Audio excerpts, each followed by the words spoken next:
brought you by Silver Pumps and Motors.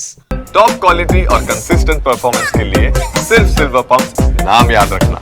Re release సినిమాలకు pre release వేడుక చేయడం, దానికి స్టార్ హీరో అటెండ్ కావడం అనేది ఇప్పుడు అందరి దృష్టిని ఆకర్షిస్తోంది. శ్రీదేవి మూవీస్ శివలంక కృష్ణప్రసాద్ నిర్మించిన సినిమా ఆదిత్య 369. ఈ movie re release pre release వేడుకలో సందడి చేశారు నందమూరి బాలకృష్ణ. ఆ సినిమా ఎప్పుడూ స్పెషలేనన్నారు. అంతేకాదు, ఈ సినిమా గురించి చాలా విషయాల్ని పంచుకున్నారు బాలయ్య. ఆ రోజుల్లోనే భవిష్యత్ తరాల్ని దృష్టిలో పెట్టుకుని చేసిన సినిమా ఆదిత్య 369. అందుకే అది ఇప్పటికీ ఏ తరం వారికైనా సరిపోయే సినిమాలాగా ఉంటుందన్నారు బాలయ్య. ప్రేక్షకులు ఎప్పుడూ కొత్తదనం కోరుకుంటారని, అదేంటో అర్థం చేసుకుని దానికి తగ్గట్లే తాను సినిమాలు చేస్తానని, అందులో ఆదిత్య 369 చాలా స్పెషల్ అని చెప్పారు గాడ్ ఆఫ్ మాసెస్. తెలుగులో తొలి సైన్స్ ఫిక్షన్ సినిమా ఆదిత్య 369. ఈ సినిమా టైంకే సంగీతం చాలా ప్రయోగాలు చేశారు. ఆయన మీదున్న నమ్మకంతో ఈ సినిమా చేశాను.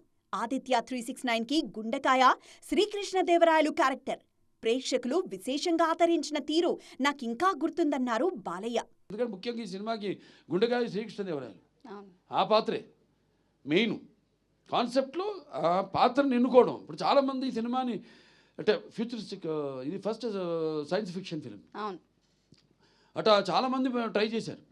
హిందీలో ఒక పిక్చర్ ముహూర్తం కూడా చేశారు. సినిమా ఇటువంటి సినిమా దాన్ని షెల్ఫ్ చేసేసారు, తీయలేదు. అలా తర్వాత వచ్చిన సినిమాలు ఏవి కూడా ఇది ఇది మన సినిమా సక్సెస్ అయినట్టు ఏది సక్సెస్ కాదు సినిమా.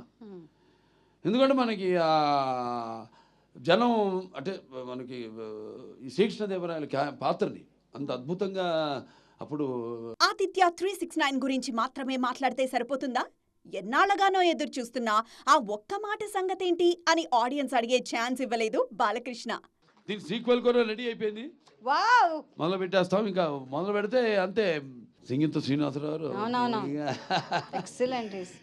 ఇప్పటికీ చూశారుగా 94 ఏళ్ళు ఎలా మాట్లాడుతాను ఆయన. నన్ను అడుగుతుంటారు అప్పుడప్పుడు, ఏంటి బాబు ఎప్పుడు మొదలు పెడుతున్నా పార్ట్ 2 రెడీ డైరెక్ట్ చేసేయాలి అని. అండ్ ఈజ్ అప్డేటెడ్ వాటికి వాటికి టెక్నిక్ అన్నిటికి కూడా ఈజ్ అప్డేటెడ్. వాటికి హ్యాట్స్ ఆఫ్. మొదలు పెట్టాలి తొందరగా. ఉంది కథ రెడీ. నేను కూడా ఒక పాత్ర వేస్తాను అందులో.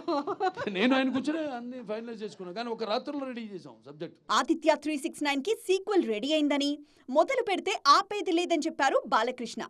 నిజమైన ఉగాది గిఫ్ట్ ఇదేనంటూ సంబరాలు చేసుకుంటున్నారు అభిమానులు. ఏప్రిల్ 4న సినిమాను థియేటర్లలో బంపర్ హిట్ చేసే బాధ్యత మాదేనంటున్నారు. ఆల్రెడీ డాకు మహారాజ్తో ఈ ఏడాది సక్సెస్ మీదున్న బాలయ్య ఇప్పుడు ఆదిత్య 369తో వేసవిలో సందడి చేయడానికి సిద్ధమవుతున్నారు.